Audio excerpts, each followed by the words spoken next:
All right, we are back for section 5, the last part of the mystery stitch sampler cowl. If you're new here, which we have a bunch of new subscribers here lately, my name is Marissa and I am the creator behind Missouri Makes, and this is the mystery stitch sampler cowl. Now, if you haven't started your mystery stitch sampler cowl, you can always go back to section 1 and you can work through this with us. It is never too late to work on the mystery stitch sampler cowl, and we would be happy to have you join us throughout all this.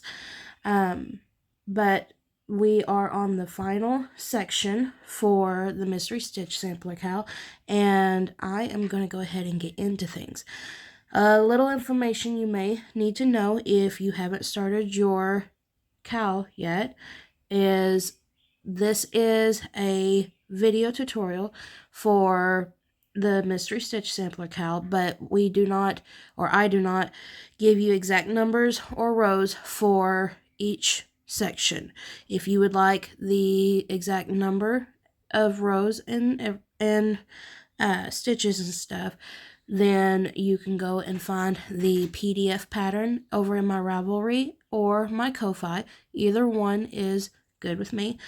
The only numbers that you get are the beginning chain at the start of the cowl, which is in section 1, and then we just work through, because this is just a supplemental video for those who have purchased the pattern to help if you don't know how to complete this week's stitch.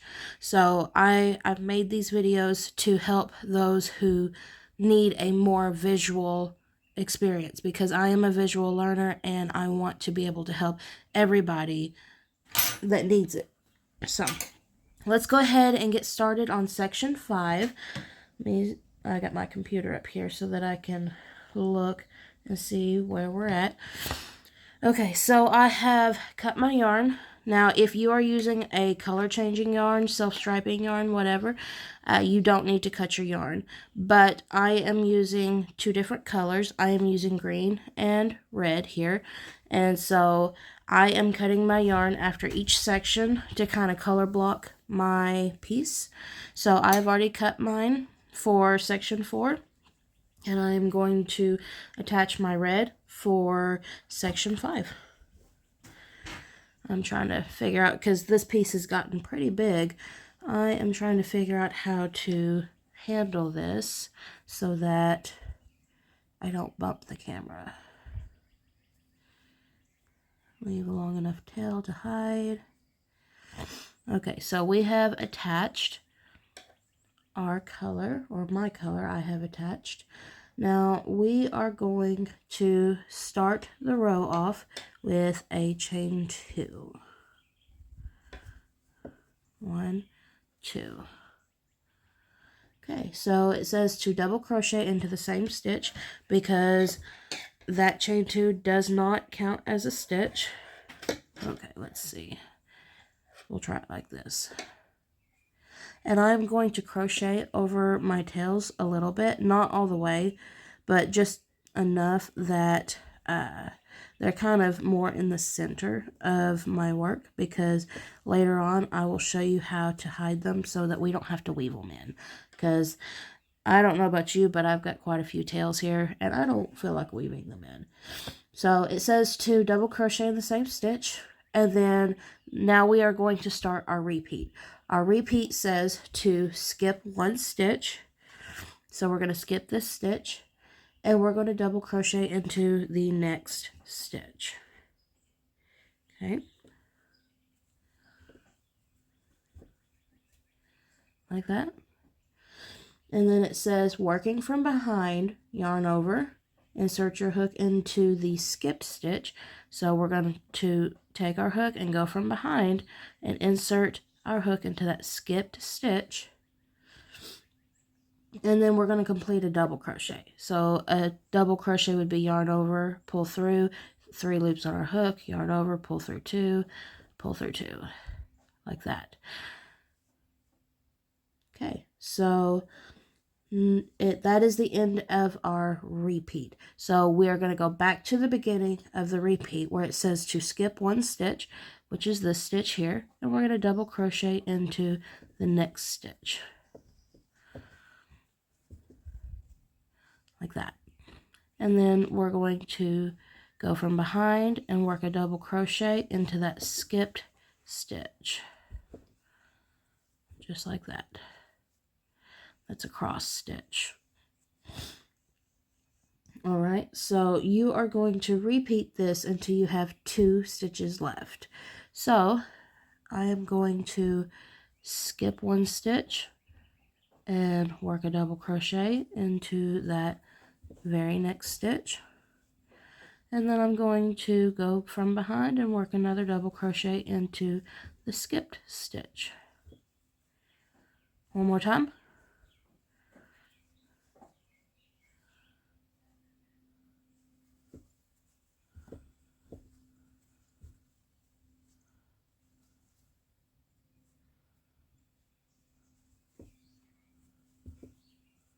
All right, you repeat that all the way across and we will meet back up.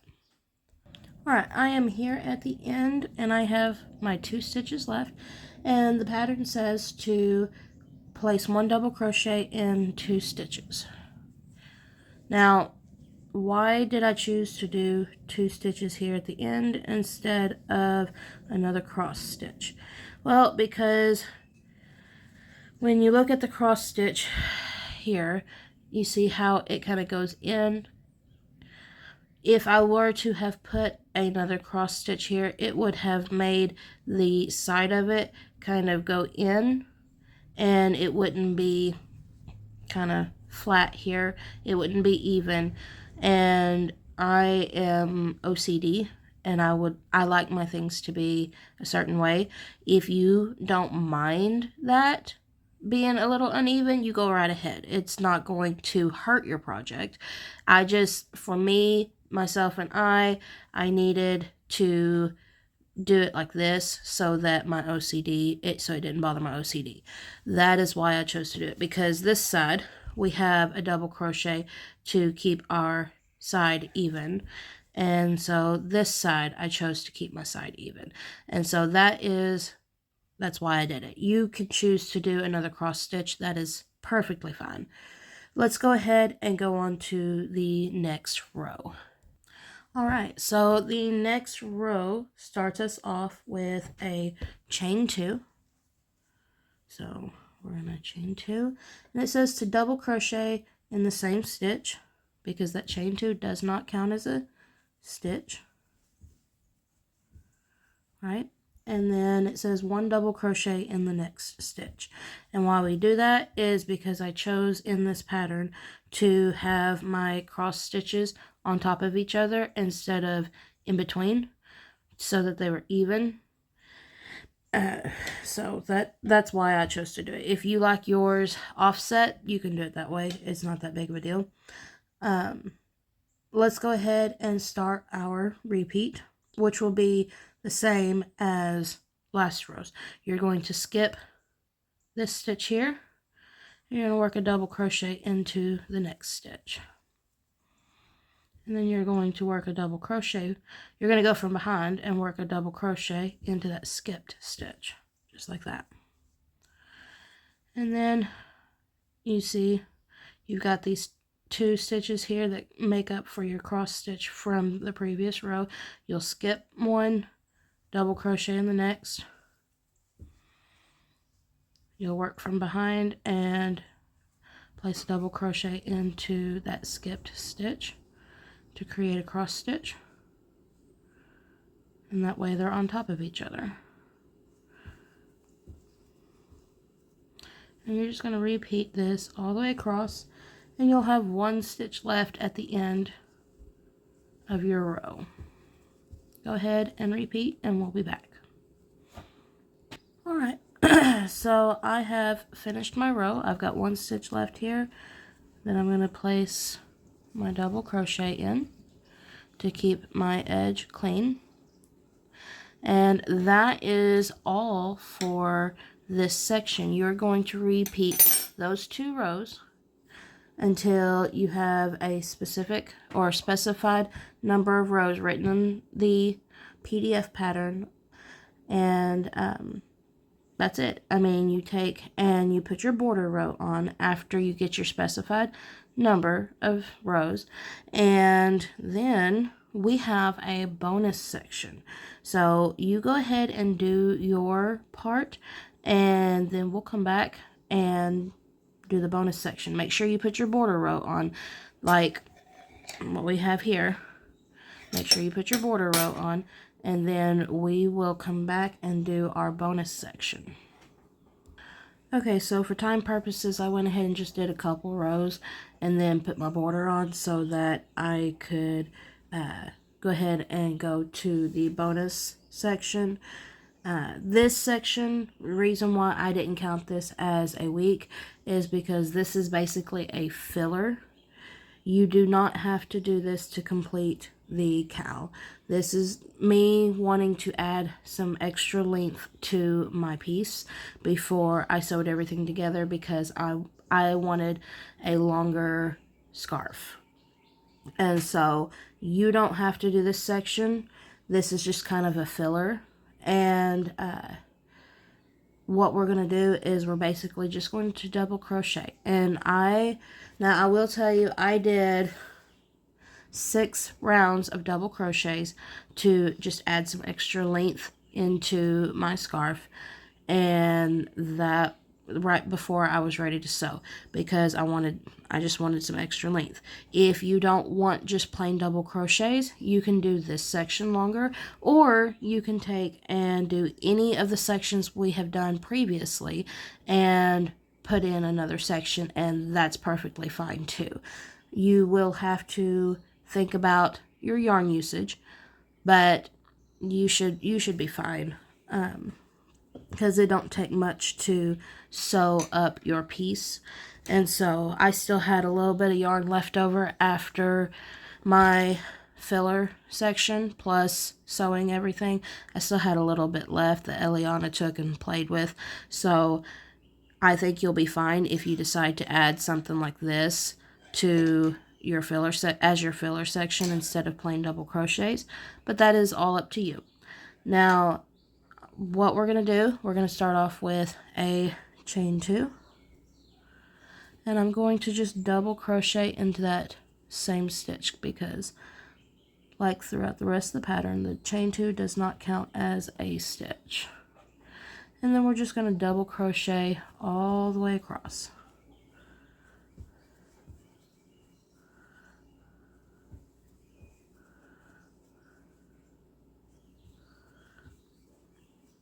That's all we're going to do all the way across. It's really simple. I just wanted something that was kind of mindless and would give me some extra length in my scarf.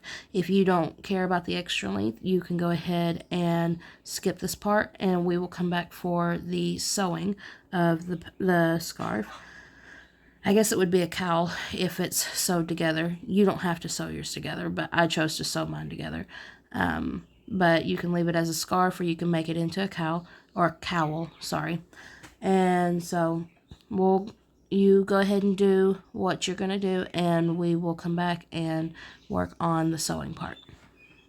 Okay, so I am back, and I did a few extra rows of the double crochet because I ran out of the red on that last section, and it wasn't as long as I wanted it to be. So I just added a few more rows of the double crochet to kind of make up for it. With this pattern, with the last bit of this pattern, it calls for another border row. Sorry, I got this all scrunched up, but another border row here. But I am choosing not to have the border row on this last bit for mine. You can go ahead and do it if you want, up to you.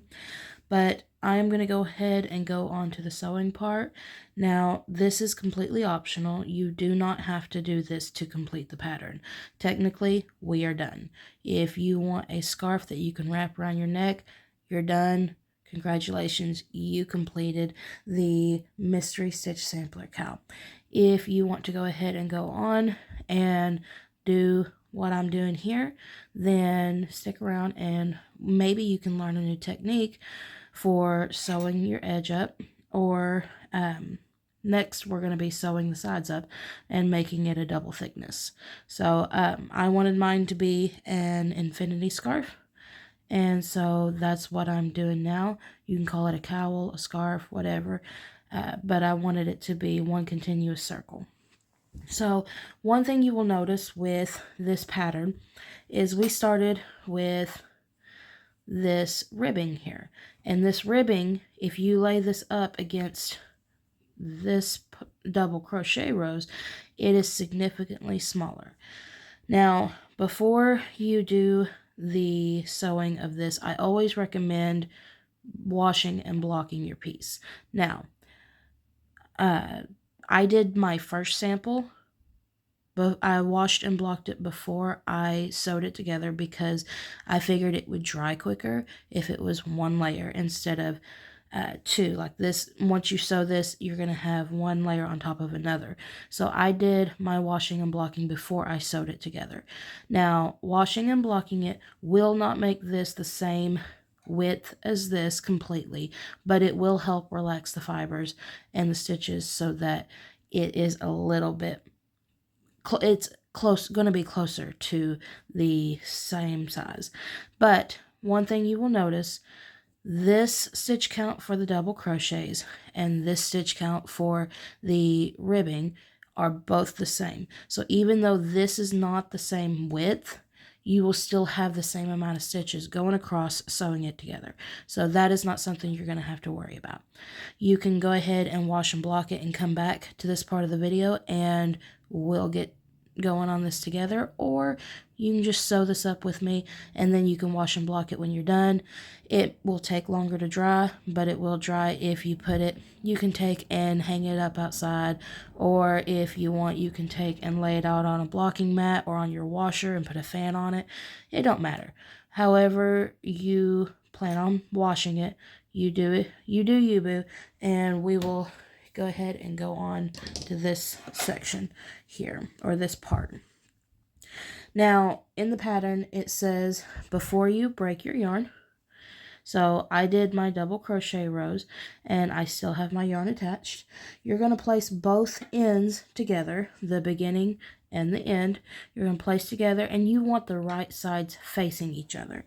That means, and one easy way to tell if your right sides are facing each other is when you flip it over, you see the border row. The border rows should be facing each other, and then the outside row should be on the outside, or the wrong side row should be on the outside. So you want your working loop to be closest to you and the other piece to be furthest from you. I have chained one to start my row, or to start sewing, and what I'm going to do is I'm going to insert my hook into that first stitch of the front. We're going to call this panel 1 and panel 2. So I'm going to stick my hook into the first stitch of that first panel, and because I worked my stitches in the back bump of this, my starting chain, I worked in the back bump instead of in the side of the stitch itself, I can tell easily where my stitches are. And so I'm going to take my crochet hook, I'm going to insert it into that first stitch there, and I'm going to go through both loops. If it'll let me. There it goes. Okay, now I'm going to take my working yarn and I'm going to pull it through, and I'm just going to slip stitch that. And I'm going to do it again. I'm going to place my hook into that next stitch on the first panel, and I'm going to find the next stitch on the second panel. I'm going to insert my hook into both of those loops. I'm going to pull up a loop, and I'm going to do it just like that. And complete a slip stitch. Do it again.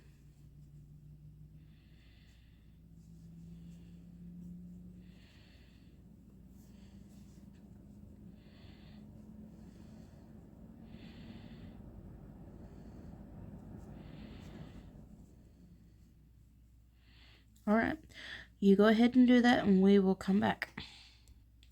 Alright, so I am back and I have stitched up my scarf and made it into an infinity scarf. Mouthful.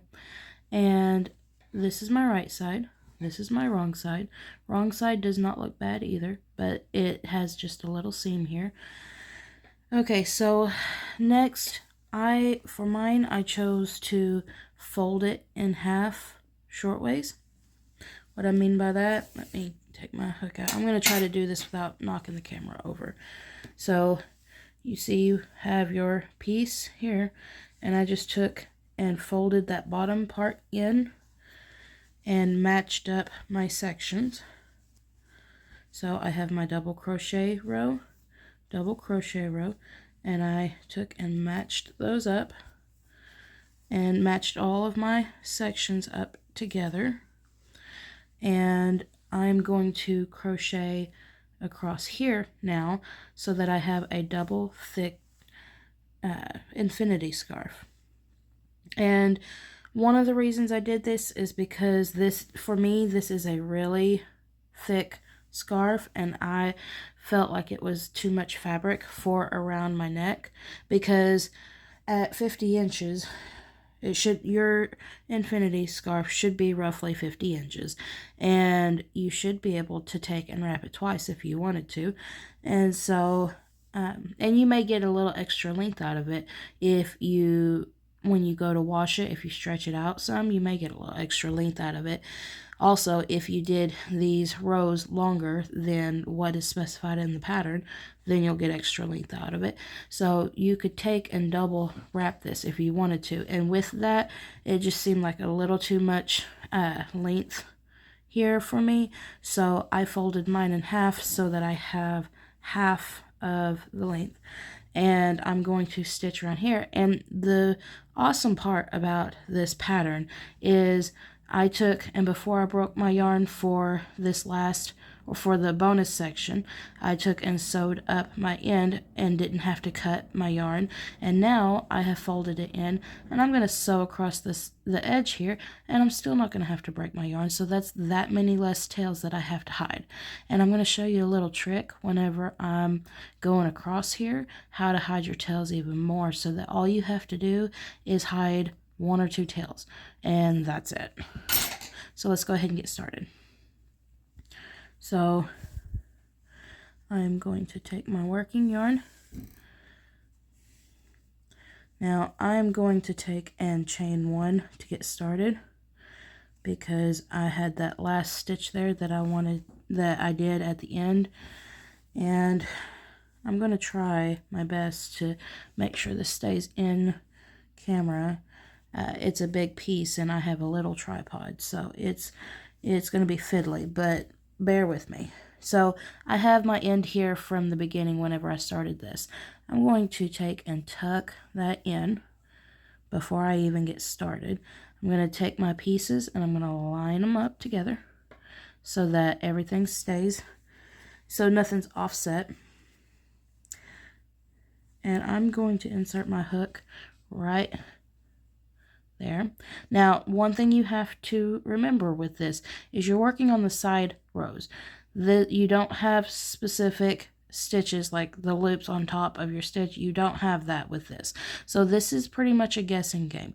You want to put as many slip stitches around that you feel is necessary, that it's not puckering, and that everything stays even with each other, so that each section is lined up with each other instead of offset. So we're going to play the guessing game, and I'm going to insert my hook into the side of this, what would be double crochet. I'm going to find roughly that same spot over here on the back side. I'm going to pull up a loop, and I'm going to slip stitch. Now, not only is this possibly a new technique for you, but it helps you build your confidence on knowing how to handle the side stitches or the sides of the panels to sew your piece together. And so I'm hoping that this will maybe help you give yourself a little bit more confidence for the future, for your future patterns. And so I'm going to guess again, insert my hook into another spot.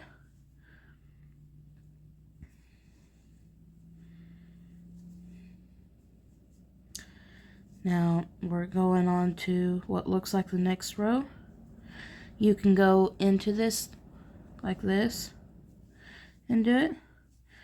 And what you're going to do is you're just going to play the guessing game and figure out what looks best for your project, for what you're looking for in your project.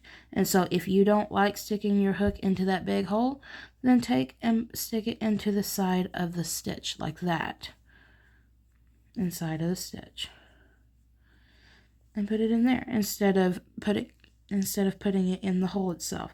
So it's no big deal. You do what looks best for you, and you don't worry about what anybody else says, because they're not the ones going to be wearing it. You are.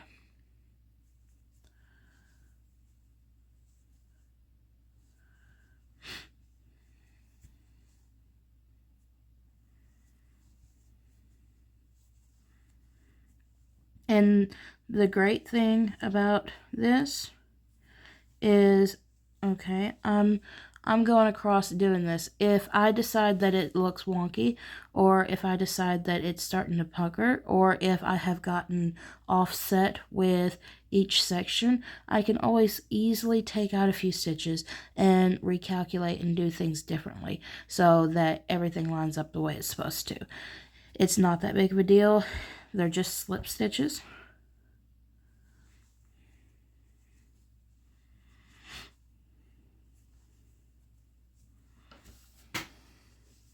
And see, I'm going across. I've got, what, maybe 10 stitches here? I don't know. I haven't counted. But I'm going across, and everything is still lined up. And I'm just going to go across like that. And when I get through, we'll meet back up, and I will show you what mine looks like. I have a feeling that it's going to look fabulously Christmas themed. And I didn't know how I was going to like having the green on the red like that, but I think I like it. I think it's pretty. I think it kind of gives it an extra border on the sides. What do you think? Leave your opinions down in the comments section and tell me what you think. Alright, I am to the end of my affinity scarf, and I am going to just take and insert my hook into that slip stitch there, and I'm going to slip stitch that. And I went ahead and tucked all my ends in as I was going so that I didn't have any ends to weave in, except for, these are not left-handed scissors, so I don't know if it'll cut. Oh, it did. So the only strand of yarn I have to hide is that one right there. And that is the beauty of this pattern. I absolutely love it because I get to make a whole scarf and do a bunch of color changes. And if you wanted to, you could change colors every row. It doesn't matter. And then you just tuck them all inside, and then you slip stitch the side together, and you got all of those ends tucked inside your scarf. They're not woven in, so you don't have to worry about them coming out whenever you wash it and then having to figure out how to sew it back in with a short tail. They're all hidden in there. They're not going nowhere.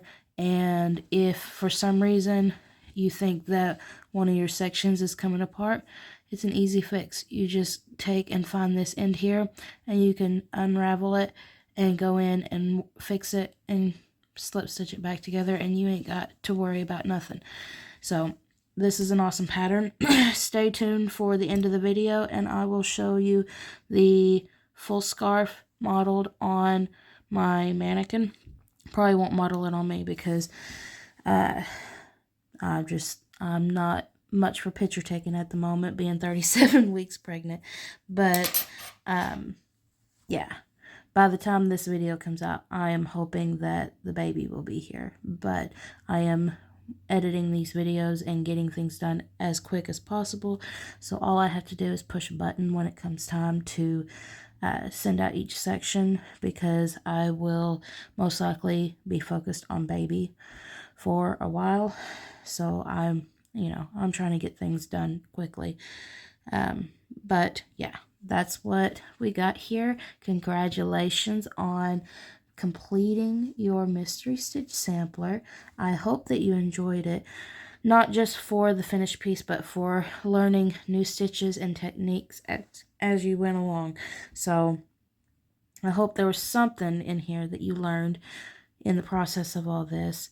And yeah, I will see you another time, hopefully not too long from now, because I've got a couple of patterns that all I got to do is write up, take pictures, and send out to testers.